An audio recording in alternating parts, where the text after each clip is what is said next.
The new iPads, Mac Mini and the MacBook Air have finally been released. Everything except the new iPads have been a long overdue refresh, so like meh, they're kinda boring anyways.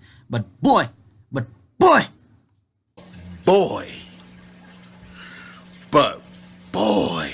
the new iPads are like hella cool. These new babies are truly worth of the stupid ad of the girl saying, "What's a computer?" Cause these guys pack some serious punch under the hood. As if Apple already wasn't ahead of the silicon game in terms of the mobile market, it appears that Apple is going ahead of Intel as well. With the goddamn new A12X Bionic chip, these new iPads seem to be a freaking game changer. And let's just all take a deep breath and look at poor old Microsoft.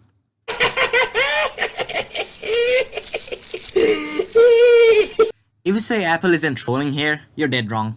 Comparing the GPU performance of the iPad to the Xbox and also showing their yearly sales as well and putting Microsoft at the down low, that's like a freaking smack to Microsoft. Like, there's no comparison on that. But all things aside, this has to be Apple's most interesting and most hectic event in forever. With Tim Cook acting all hippie and pumped up, followed by a long overdue refreshes and some real innovation in terms of design, oh boy, this event had a lot going for it. No wonder OnePlus moved their event ahead. Compared to these products, the incremental update of OnePlus 60 would have gone under the radar for so many of us. I personally got pumped up to see the Apple Pencil 2 magnetically charging to the iPad. Gosh, this is so much better than the last version. Apart from that, Apple is finally focusing on not only beefing up the hardware but also giving it useful software as well. With Adobe Photoshop, since it runs Photoshop properly, I expect Apple to bring Final Cut Pro into the future generations of iPads as well. Along with mouse support, because if Apple really wants to go and deem the iPad as a laptop, it really needs a wireless mouse. And speaking of becoming a laptop, finally seeing that goddamn USB-C, Apple product is just so much better. It would have been nice just to see them in iPhones, but that's like asking too much, and when that probably won't happen for a few more years. But besides that, the iPad is already faster than 92% of other laptops in the market. But Apple being Apple, that's not saying much because most of the laptops are Chromebooks and they have cheap Intel Pentium processors as well.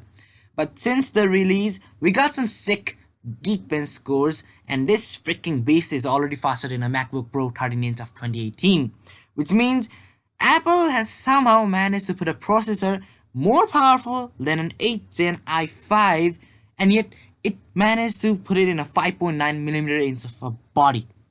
And there's no throttling in it. Whoa. So if Apple has already made this much of an improvement, the only thing holding the iPad back from replacing all the other laptops is price tag, mostly because $800 for considerably a laptop is pretty competitive, but for a tablet it's really expensive. But Apple being Apple, people will still buy it.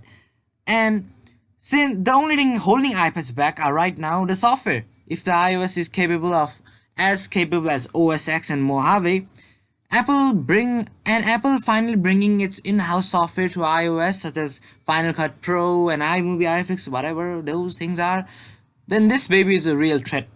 And besides that, even for normal use, this thing is going to be swell. People really underestimate the Liquid Retina display. I mean, they keep on rambling about this, how Apple puts a 720p display in 2018, but come on, the general public won't even notice, and your eyes probably aren't even good enough to separate the differences. But what your eyes are capable of separating is a 120 FPS ProMotion display. I mean, FPS is so much more better than higher resolution. The smooth frequency of all those display pixels, that enough is going to make people buy it. And besides that, since the 2070 models had them as well, and no other technology has a 120 FPS interface except for Razer phone, this and iPad being a mainstream device is going to be a freaking beast. Seriously, with the Apple Pencil, artists are going to love the good animation power, along with the reliability and easiness of iOS and the horsepower of Xbox. These new iPads, for me, seem to be worth each and every dollar. And besides, since Verizon and T-Mobile are already launching offers of pay $20 a month for 18 months, and boom, you got an iPad. I mean, it's not like going to the bank and asking for a small loan. You can pay for it over long amounts of time. So everybody can buy an iPad. So yeah. So and finally, let's not just forget about a sick S2S display.